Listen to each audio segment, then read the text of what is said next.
Good morning, everybody. We'll start here in 2 minutes. 2 minutes.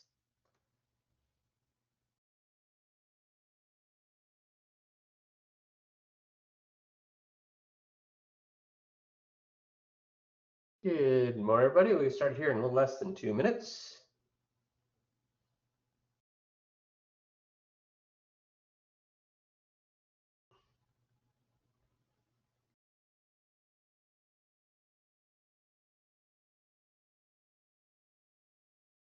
Good morning, everybody. We get started here in just about, looks like about a minute and a half.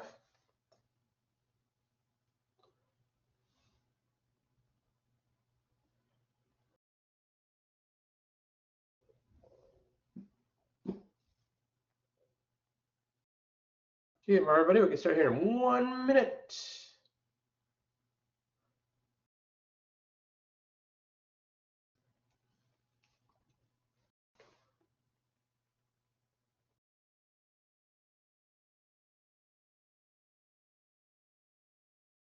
Good morning, everybody. We're getting the final people dialing in here. We get started here in about 30 seconds.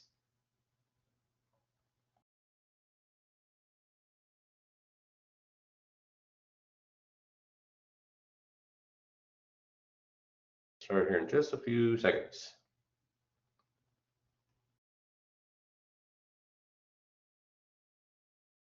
And just a few more seconds.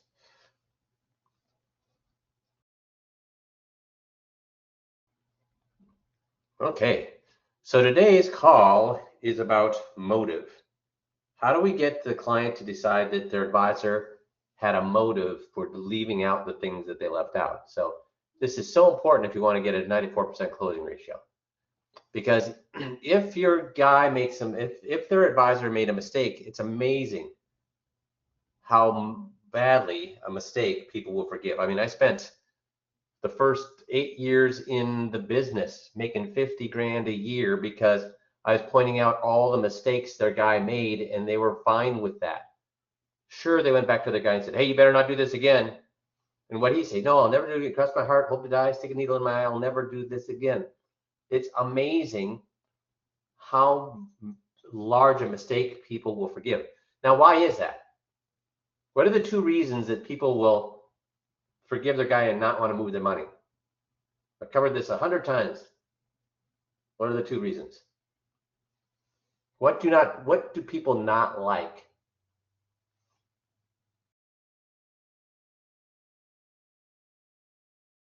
Change, right. People don't like hassle and they don't like change, Dale. Very good. People do not like hassle. People do not like change. So they'll do anything possible to not have to move their accounts. So we need to get them so that change and hassle is the least of their problems, because once they feel they've been screwed, then are they worried about making a change, or do they think they have to make a change? Are they worried about hassle, or they say to heck with hassle? I can't stand this guy. I need to leave. So the key to a 94% closing ratio is being able to assign a motive. Assign a motive. And can you assign a motive? No, because I spent the first 8 years assigning the motive, telling your guy is screwing you, your guy is screwing you, your guy is screwing you. And the thing is, the analogy I give is this: that if we're having a beer one time, and I'm saying, geez, my wife, she just likes to spend my money. She doesn't like to work. She just wants to spend my money. And I come home after a hard day's work, and she's just sitting there eating bonbons, and I have to cook supper, and she's always with her friends, and she wants me to take care of the kids all weekend long, and I go on and on and on and on and on about how bad my wife is, and then you say, yeah, it sounds like your wife is a real wench. What am I going to say? Whoa, whoa, whoa, whoa, whoa, whoa! That's my wife you're talking about, dude. And you're scratching your head saying, you just been bitching about your wife for the last half hour. I disagreed with you. Now you're attacking me. Why is that, guys? See, we can attack people we love. Shouldn't, but we can. But if anybody else, I mean, think of your brothers or your sisters where you had the most annoying brother in the world, and you hated him at times. But if anybody else picked on him, what'd you do? You defended him. So we cannot attack their guy because they can attack their guy. We cannot. So we never say a bad word, utter a bad utterance about their guy. We ask them questions so they discover it for themselves. But they can't just find out they made mistakes. We have to find a motive. So how do we do that? Well, the first part of the 21-point checklist, we talk about the survivor's guide, will and trust, power of attorney, medical power of attorney, e-filing, the medical power of attorney, quality of life directive, identity theft plan, umbrella. Now, will anybody leave their guy because he didn't give them a survivor's guide? No, but remember, when they first met you, they think their guy walks on water. They think their guy is unbelievable, or they would have left him a long time ago. They love their guy. They're just seeing you not to move their money. They're seeing you to see if you have any good ideas that they can bring back to their guy. So they have no intention whatsoever of leaving their current guy. So when we cover survivor's guide, that's not going to get them to leave their guy, but it's the toe in the door. Because what happens is they think, oh, I thought my guy walked on water. I thought he couldn't make any mistakes, but I guess that would have, the survivor's guide, that would have been a nice thing for him to give me. Now they're not going to leave the guy, but they're all of a sudden they're thinking my guy is on a pedestal. Instead they're saying, well, no, there are some things that he could be doing that he's not doing. Then we do the will and the trust, which we really don't spend a lot of time on. But then the power of attorney is thinking, wait a minute. There's another thing my guy should have been covering or could have been covering, and he didn't. Huh. So they go from him being on a pedestal to being disappointed. See, he doesn't know this thing. Apparently, he didn't know about survivor's guides. He didn't know the power of attorney didn't work with Social Security. He didn't know that you could file a medical power of attorney and acquire life directive electronically. He didn't know about an identity theft. He didn't know about the umbrella. He didn't know. So they may not leave their guy for that, though some people have, and it's usually the wife, right, or the spouse, the people who take care of the family, whether it's the husband or the wife, the one that takes care of the family. They're ready to leave the guy after these things because they're not disappointed, they're angry. But the other spouse member who takes care of the money, they think, well, his job is really to take care of the money. And, yeah, he could do some things, but he probably didn't know about it. So I guess I am disappointed that he didn't know these things. So we go from disappointment, these first 1, 2, 3, 4, 5, 6, 7, 8 things where he didn't know about these things. So I'm a little disappointed that he didn't do them. And then we go to titling. And we go to beneficiaries, and we go to tax savings. Then he's saying, hey, his job is to know how to title advisory accounts. His job is to put the correct beneficiaries down. His job is to make sure I'm paying less taxes. He doesn't care. He doesn't care because he didn't make any money on it. Now they're gone from disappointed to irritated. And then we get into the money things. Wait a minute. He purposely did not tell us about the fees. He purposely withheld information about asset weighting. He purposely withheld information about tenure of the manager. He purposely withheld the turnover cost and preferred list and the risk reward and the diversity. He purposely withheld. So we went from, I'm a little disappointed in my guy. We went from this guy is terrific, he walks on water, to, well, I guess I'm a little disappointed he's not covering these things, too. I'm a little irritated because these are his jobs, he's not doing it too. That's SOB. Purposely withheld this information so he can make more money, and by doing so, I made less money. He withheld this information, and how do we know that? Well, I guess if somebody makes a mistake, guys, or let's say they make 10 mistakes. If it's honest, how many times should the mistakes help that person versus the client? If a person made 10 mistakes, how often should they help the person versus the client if they're honest mistakes? I mean, what would the odds say? What would the averages be if they were honest mistakes?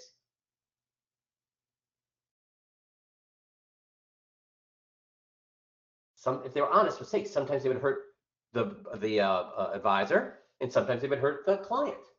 But if 10 out of 10, they help the advisor and they hurt the client, what's the likelihood those are going to be honest mistakes? And that's why we had them say, wait a minute, by withholding information and fees, he actually ended up making more money, and we actually ended up losing money because of that. Asset weighting, he didn't tell us that bonds were actually a variable asset. Bonds, that we could lose money in bonds, The reason he did that is because if he put that bond money into guaranteed things instead of bonds, he would have not been able to charge us a fee on that. So he again charges more money, and we make less money. We could have been safer and made more money than what he's doing. 10-year, he withheld that information because, hey, he's going to make more money versus us losing that money. Turnover cost, preferred list, same thing all the way down the list. So now they're angry. See, because 8 years, I learned that people could forgive unbelievable mistakes.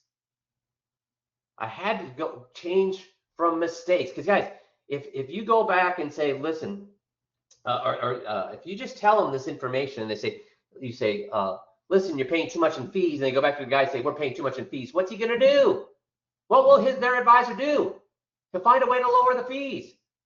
If they go back and say, I don't like these bonds, I want to be in guaranteed things, what will he do? He'll move them. If they say, I don't like the manager tenure, turnover cost, preferred list, risk reward, diversification, what if I don't like those things and I tell my advisor that, what will he do? He will move them. He doesn't want to lose that client. So pointing out mistakes is going to get you nothing, because mistakes can be fixed by their guy. Will they chew the guy out? Sure. But as I said earlier, they're going to chew him out. And he's going to say, I'm sorry, you're right. I should have been paying more attention, cross my heart, hope to die, stick a needle in my eye. I'll never do these things again. And the client says, okay, this is your one and only warning. You better not do that again. But okay, shake hands and we'll move it. And then who's out? Me, the advisor who pointed out all those mistakes. Mistakes can be forgiven. It cannot be a mistake. It has to, they have to be motive. It has to be on purpose, because mistakes can be forgiven. And the way I do that is, let's say I have, there's 3 scenarios in the paper. I've read 3 different stories. All 3 of them, a 3-year-old was killed. So in the first story, I find out it's some psychopath that was on meth, and he and his buddy had a bet to see how many 3-year-olds they could run over that day. What am I thinking about that guy? What am I thinking about that guy? He was on meth. He and his buddy had a bet about how many 3-year-olds they could run over that day. What am I thinking about that guy? What should happen to that guy? No, it's funny answer. What should happen to that guy?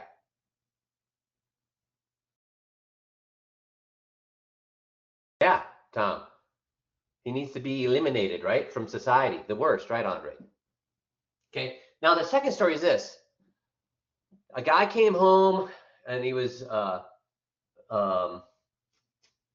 drunk, and not totally drunk, but he had some things to drink. He wasn't paying attention. He was in a hurry to get home because he didn't want to miss the basketball tournament on TV, because he's got his bracket chosen. And by zooming into his driveway, he ran over the neighbor kid in his driveway. So what are we thinking about that guy? He's a little bit tipsy. He was speeding. He wasn't paying attention, and he ran over the neighbor kid. What do we think of that guy? Okay. Now the third guy is this. The third guy is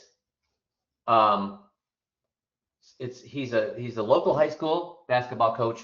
He works 2 jobs because he's got foster children he takes care of as well. He's the church deacon, and he's going to the second job that at midnight, at night, on a Saturday night, midnight, and he's backing out of his driveway, and he runs over and kills at midnight, at night, backing out of his driveway.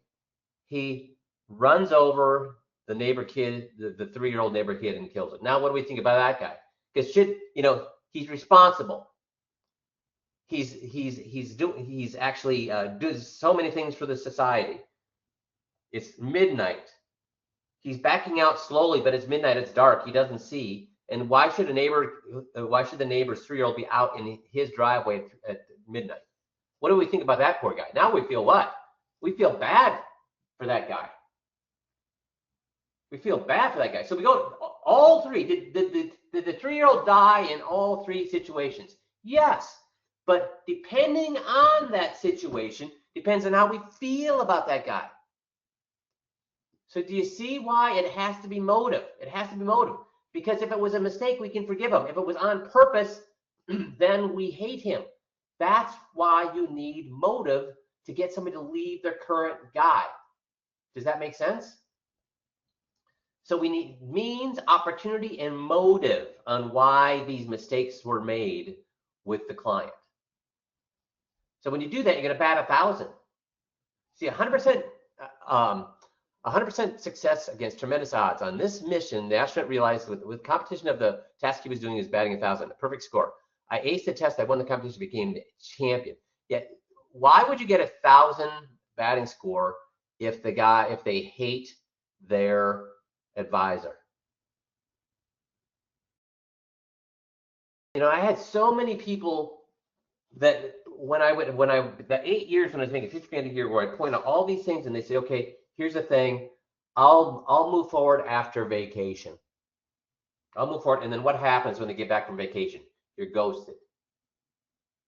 When they're pissed off that their guy's been screwing them, I have so many tapes in the last 25 years of clients actually taking time off. They're in the Bahamas, they're in Mexico, they're in Cancun, and they took time off of their vacation while they're on vacation to get the paperwork done to move those accounts.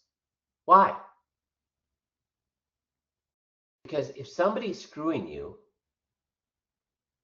what happens to you emotionally? It's like a little worm in the back of your mind, and it will not let go. It will not let go. Think about when somebody has just something as simple as road rage. Somebody cuts you off in traffic or flips you off. Do you just go about your day, or do you think about that 3 or 4 times over the next 2 or 3 days? And that's a minor thing. But if somebody has your money and your trust for years, maybe even a decade or more, and you find out they're screwing you, now what happens? Is that something that can go away? Or is that going to bug the heck out of you? Is that going to just make you angrier and angrier the more you think about it? Right, Andre? You need to get it fixed now. Now. So the reason I bring that up is because when I would train guys or recruit guys to come to the system, I would ask them what their closing ratio is. And it was amazing how many people said, I have a 50% closing ratio, or I have an 80% closing ratio. I'm like, holy cow, why the hell did you buy a plane ticket to come out here? If you got a 50 or 80% closing ratio, how rich would you be, guys? If you had a 50 to 80% closing ratio, how rich would you be? How many seminars would you be doing? How much would you make from every single seminar? You have 20 people show up at a seminar, and you close 10 of those people. How much is that? How much money would you make? And so I'd be like, wow, what are you doing here? And then I would ask them a few more questions. And what did I find out? Were they marketing? No. So what was their 50 to 80% closing ratio on? What was their 50 to 80% closing ratio on? Referrals, family members, or people who called them up looking for them. So those people are already what? Pre-sold. I'm not talking about a closing ratio on pre-sold. If you can't close a pre-sold person, then you better get out of the business. I'm talking about this bus full of seniors have no idea they're coming to a seminar a financial seminar. They have no idea they're coming to a financial seminar. They're saying, hey, we're going to take you out to lunch and there's going to be a speaker.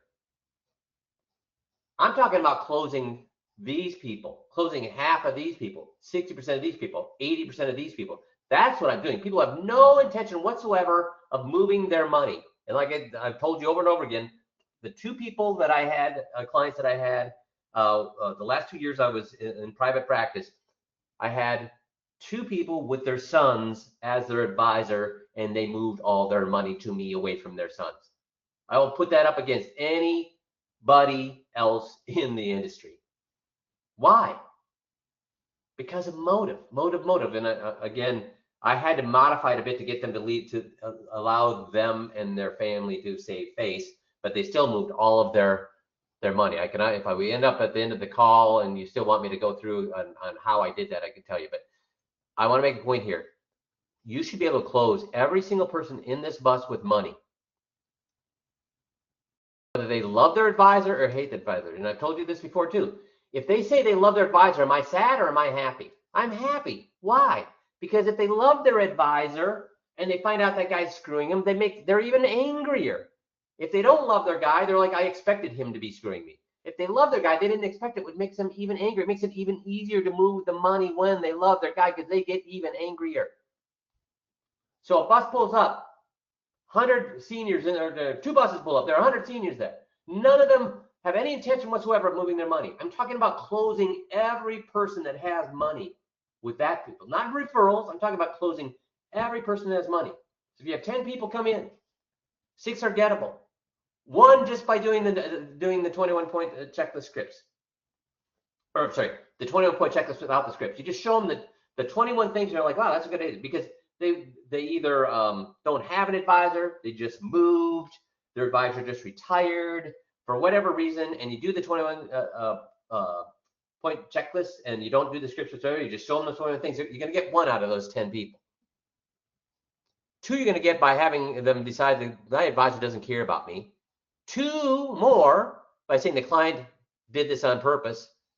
And 1 is going to take too long to, so you're just going to takes too long. So you decide, you can't make a decision. I'm just going to drip on you and I'll get you some point in the future.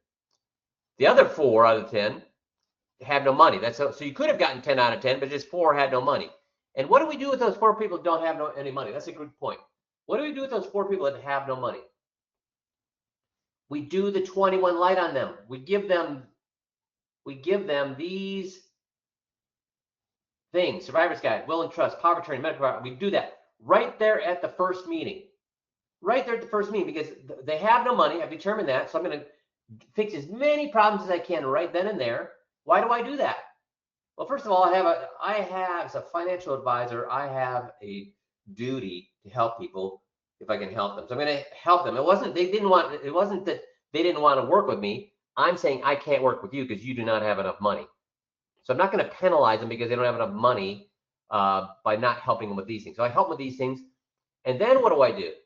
I use the referral script to get them to refer me to their friend, neighbor, relative, church friend, whatever it may be. And guys, this works so often for me to get great referrals from people that had no money by giving all these things at the first meeting.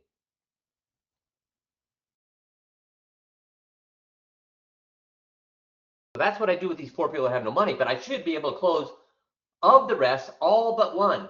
All but 1, and the 1 I leave because they're just too, either I didn't like them because of personality conflicts, or because they just couldn't make a decision, not because they knew it wasn't the right thing to do. It's just they froze and there was no way to get off. So I didn't want to, so I just drip on them and get them later.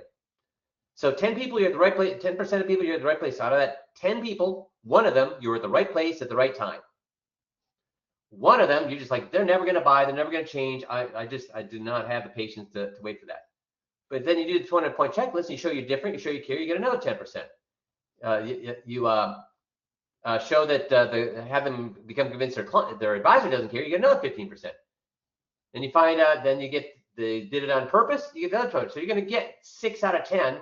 And the other people, like I said, it's not that you couldn't get them, it's just that they did not have enough money for you to want them as a client. If you do motive, if in the first 30 minutes the client says these things, if I get the client in the first 30 minutes of a 21-point checklist to say, any advisor that doesn't look at to make sure my power of attorney is a lousy advisor, not me saying that, if they say that, and then a few minutes later say, my advisor purposely used the wrong form to make money on me when I'm dead, and then he wants to do the same thing to my kids, and then they say, my advisor only cares about making money on me. My needs and my family's needs are just an afterthought. All he's about is his paycheck.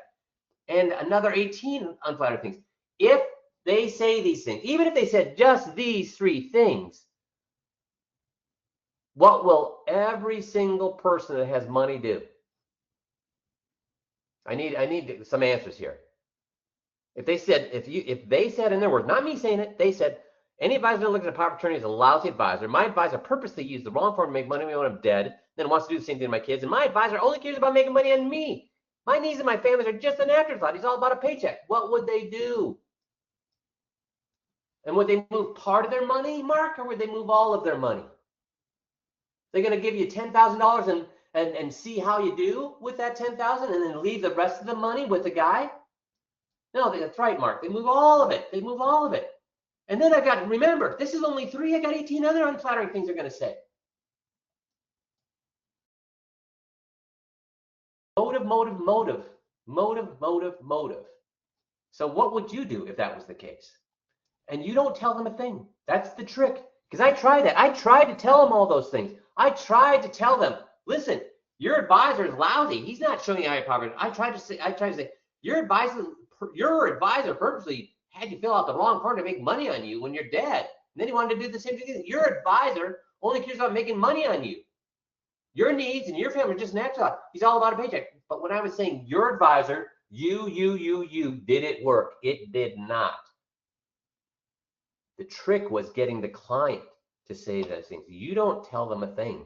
You don't say a thing. You do not make a point. Every point worth making must be made by them. These points must be made by them, not by you. They must be made by them, not by you. They need to show you. They need to explain to you. They need to prove to you. So can we fix it? Can we fix, when I say can we fix it, can the advisor fix it when that trust is broken? Is that something that the client, the advisor will say, I'm going to do better. I'll be better. No, it's done. It's over. It's something that cannot be fixed. So we have to get to the motive. And we never, ever, ever, ever, ever, ever, ever, like I said, accuse their advisor of anything. Say a bad thing about their advisor. Utter a bad word about their advisor. Utter a bad sound about their advisor. Never. They must do it. Bob Newhart says, I don't like country music, but I don't mean to denigrate those who do. And for the people who in country music don't know what denigrate means, it means put down.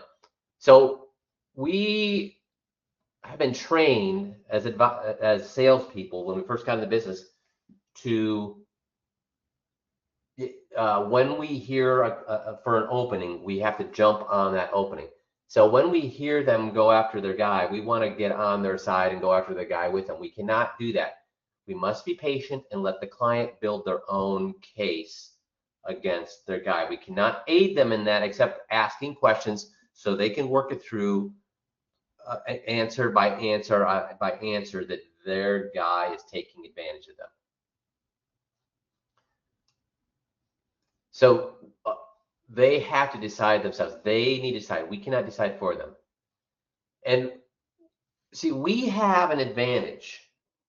We have an advantage that attorneys don't have. See, attorneys are told, don't ask leading questions, or you can't ask a leading objection. He's asking leading questions. You know, sustained. You cannot ask a leading question. We can. See, here's the advantage you have. Like I said, we've got hundreds of thousands of tapes now. 25 years, 27 years, nearing on 30 years of tapes of guys using these scripts, asking these questions. And remember, 2 years in a row, I went through every single script twice with Jeff, as it's written on the 5Q website, and I would ask you afterwards, did Jeff answer those questions in a different way than your client would have, or your prospect would have? Was Jeff just being nice to me? Was he just going along? Was he making sure that it sounded like it would work? Or was he answering, did I ask the question in a way that was only one way that he could answer without looking stupid? See, the scripts have been so fine-tuned that a client, when you follow the script, and you can do it yourself, I guess, but we already have scripts that are designed that have worked for advisors in their 20s, their 30s, their 40s, their 50s, their 60s, and their 70s, advisors who were extroverts and introverts, advisors who were smart and not so smart, advisors in the East Coast, West Coast, North, South, and middle of this country, advisors with virtually no experience, advisors with unbelievable experience. And it worked for all of them when they followed the scripts. Because I didn't write the scripts. Who wrote the scripts, guys? I didn't write the scripts. Who wrote the scripts?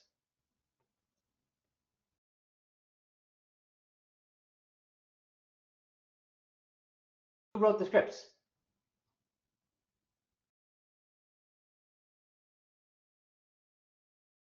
The clients, Mark, right. The clients did. because we listened to the tapes, and if something wasn't working, we tried something different. We listened to what the client said, tried something different, listened to what the client said until it worked. Not with one client, but with every single client. The clients wrote these scripts. All we did was listen to them and modify, listen, modify, listen, modify until they were giving the answers, the answers the way we wanted them to answer.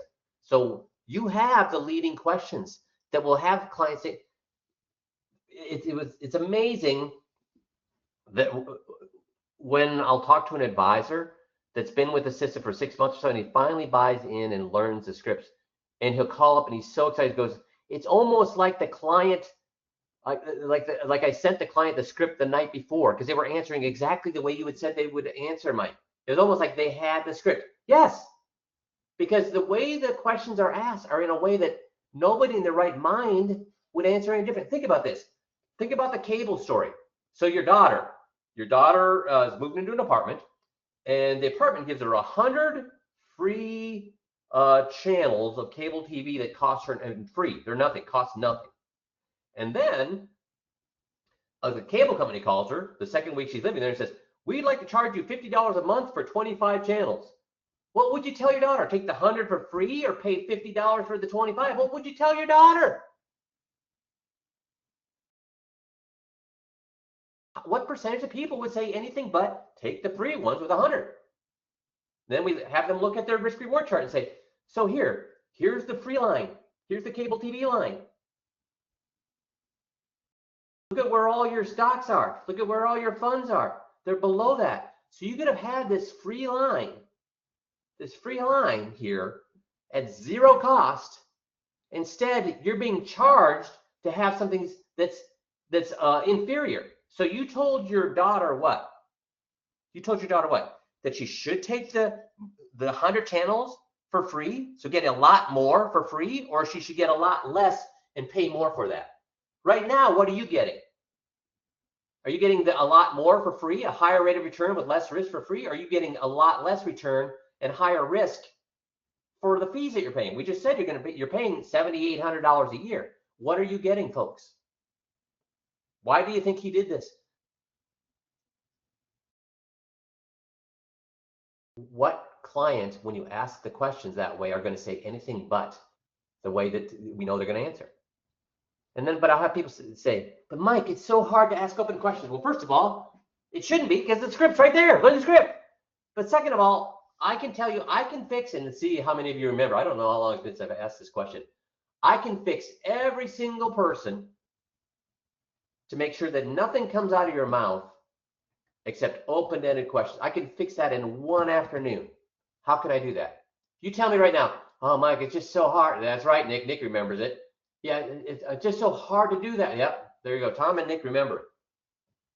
If you tell me, I can't do this, Mike, because you said nothing should come out of my mouth except for open-ended questions and gotsing them when they give me the answer. Open-ended question and gotsing them when they answer. That nothing should come out of my mouth. They should it should be only open-ended questions so the client can explain to us. I can't do that. Well, here's how I would fix it. I would fly to your office with my 45, and I would tell you, anytime anything comes out of your mouth other than an open-ended question, I will shoot you in the knee. And presto changeo, guess what? Because here's what's going to happen. It may be that the first time the first client you meet, could there be some long awkward silences as you're thinking, okay, I have to make sure I start every sentence with who, what, where, why, when, how. I cannot start a sentence with anything but those words. So let's see, how do you think we ended up in this situation, Mr. and Mrs. Smith? Why do you think we ended up in this situation, Mr. Smith?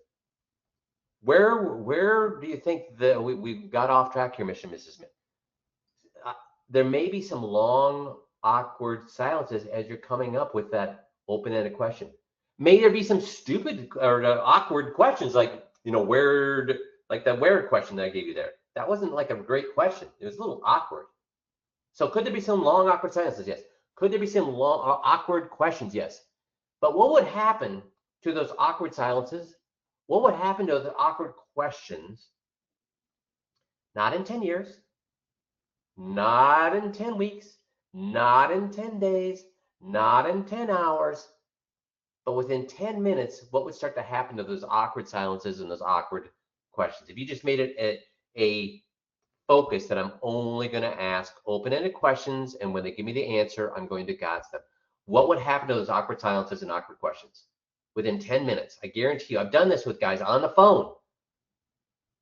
And it's not even 10 minutes, it's within 3 or 4 minutes that all of a sudden they get in this groove of asking who, what, where, why, when, how questions. They get good at it rapidly. So it's not a fact that it's hard to do. What is it a fact of? That's right, Dale, they just relax into it. What is the problem then? That it's hard to do, or they don't want to focus on it? That's the problem, is there's no focus. So here's the thing.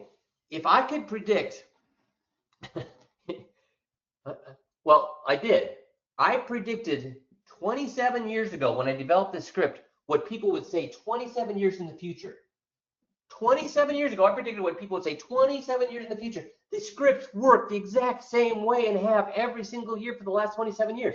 People will say exactly what they're supposed to say when you ask the questions the way we lay them out. And what they're going to say is, my guy is screwing me. The first problems, they're going to say, my guy, I'm disappointed my guy didn't do these things. Any advisor worth their salt would be doing this. Anybody who doesn't do these things is a bad advisor. Doesn't do the power of attorney is a bad advisor. Medical power of attorney is a bad advisor. You file bad advisor. Not doing the quality of life director, bad advisor. Defense plan is a bad advisor. Not talking about the umbrella is a bad advisor. And then we get into the motive. The motive for these is, oops, what kind of advisor would I be if I didn't do these things? You'd be a bad advisor. You'd be a bad advisor. And they say, you'd be a bad advisor, Mike. You'd be a bad advisor, Mike. You'd be a bad advisor, Mike. Wait a minute. My advisor's not doing these things. Wait, my advisor's a bad advisor. Wait, my advisor's a bad advisor. See, eventually they come to the conclusion, without you saying a bad word, wait, my guy isn't doing these things. He's the bad advisor. See, it softens them up so that by the time we get to the next thing, titling, he gets to keep your money longer by having titling. So he'll make money on you while you're dead. And then he's going to try to do the same thing to your kids. And the beneficiaries, oh, he only cares about his own checkbook, because all he had to do was fill out one extra sentence in the account titling form, and he didn't do that because he didn't think it was worth his time to spend 1 minute writing the right sentence down there, because he doesn't care about you. He only cares about making money. He hid all those fees to make money off of you. Asset weighting. He overweighted to make money off of you because bonds are not guaranteed. If he really wants you to be in guaranteed things, he's going to put you in things where he makes no commission, a money market, a CD, etc. Something where you don't make any commission. Turnover. He hid them to make money off of you. Now, again, when I'm saying all these things, I'm saying they have to say these things. But I'm just going straight to the motive. He hid them to make money off of you. Preferred list, he hid them to make money off of you. Risk reward, he hid it to make money off of you. Diversification, made overly complicated to prevent you from leaving. And again, we can't say these things. They have to say these things. What kind of advisor would I be? Why did he do this? Why did he do that? Why did he charging these fees? Why? And do you have to make these things up, guys, or is it in the scripts? It's all in the scripts where they'll say these things. And then when we get to the bottom of the 21 points, then what do? We have to go backwards. We have to go 21, 20, 19. So why did number 21 happen? Why did number 20 happen? Why did 19 happen? So again, why did he want to not tell you that you're really not diversified? Why does he have you in all these things that are below the no cost line? Why did he not tell you about the preferred list? Why did he not tell you about the conservative cost? Why did he not tell you about asset weighting? I'm going to go backwards. Why about the fees? Why? I go right backwards through the 21 points. Why? Because they only remember we covered a lot of things in an hour and a half or 2 hours, and they've forgotten. I have to have them say all of those things again, backwards and forwards. And the funny thing is, a lot of by the time, if you do this right, here's the funny thing. As I'm going back through, I say, so why wasn't an umbrella covered? Remember, first time through, they were just thinking, oh, you'd be a bad advisor not covering. You'd be a bad advisor. Wait. My guy's not doing this. But the funny thing is, it rewrites histories, because when I go backwards, when I do it right, they're so freaking angry, they start assigning everything. He didn't do the umbrella because he's trying to screw me. He didn't do the ID theft plan because he's trying to screw me. He didn't do quality of life because he's trying to screw me. He didn't. See, they all of a sudden, first time through, they didn't think he was screwing them by not doing these things. They thought, oh, he could do better. But because they're so angry after I bumped into 21 and I go back through this, they start assigning even these things that he's screwing me. He didn't even do. He did the survivor's guide because he's trying to screw me. I mean, they're so angry. Anything that guy does now is because, in their mind, he was trying to screw them. Does that make sense? That's what I mean by rewriting history. Because when I go backwards, they're like, everything's screwing me. I get it. I don't even need to go through the rest of this. Just tell me, how do I get my money moved? Yeah. So that's where you want to get them. So who is to be blamed? 3% is the client, 90% is the advisor. And don't let them try to blame themselves. You can't do it because they'll do that. So what I'm listening for when I go backwards, when they go backwards through the 21-point checklist, I'm listening for them to say, my guy did this. My guy did this to me. My guy did this to me. My guy did that to me. That's what I'm looking for. If I don't hear my guy as I go backwards through the 21-point checklist, then I have to stop at that particular item and do it all over again until they say it in their own words. Does that make sense? Super. So 21-point checklist meeting. I want to talk a little bit about the medical power of attorney. And again, it's something that we kind of throw away in electronically filing documents. Don't do that, guys. It's awesome. And we have a discount on that. So make sure you have your own membership. Take it out during the 21-point checklist and show the people that it lists your allergies, it lists your any conditions you have. Remember to go there and get your own so you can show it to people. And what else can you use it for, guys? Because it's also what? It's going to allow you to have your powers of attorney, medical powers of attorney for the hospital to get at that. Who else should have these cards, guys? Who else should have these cards? If they have kids in college, should their kids have these things? Should their grandkids have these things if they're in college? Yes. Yes. So don't throw away this medical power of attorney script. Don't throw away the electronic filing. It's not a small thing. You can actually really utilize that to leverage, again, why their advisor is not, that any advisor who's a good advisor would be doing this. Any advisor who does not talk about this is a lousy, bad advisor. So what is the purpose of the medical power of attorney? Why would you carry it with you? So this is the script. This is the script for the medical power of attorney. So what's the purpose of medical power of attorney? So if something happens to me, then somebody else can make the decision for me. Well, why would you carry it with you? Because do you carry it with you? Well, no, it's not in your wallet. No. So if something happened to you and you're in the hospital, you wouldn't have it on you? Well, no. So if you're in an accident, you wouldn't have it? No, I wouldn't have it on me. No. How about your wife? Would she have it on her? No. So you're in the hospital, things are going bad, you can't make a decision for you, doesn't have power of attorney. So the hospital, do you think they have their own medical power of attorney? Yeah. And was it written by your attorneys or was it written by their attorneys? Oh. And it was written the hospital's attorneys, they are in the business of making sure you're taken care of or the hospital's protected. That your bills are low or the hospital makes good money. So if you don't carry it with you and you're forced to sign the hospital's power of attorney, who's that going to be better for, you or the hospital? Well, the hospital.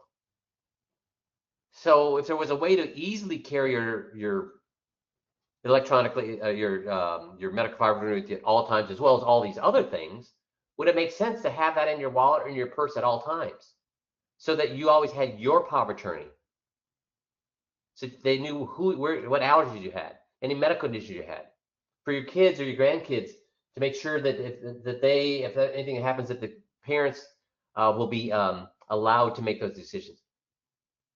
Are those good things or bad things to have? And why? So when you come on board, all my clients get these things, because what is the biggest bill, guys? What is the biggest bill that we'll ever see in our lives? Our car? No. It's either our house or our what? Our house or our what?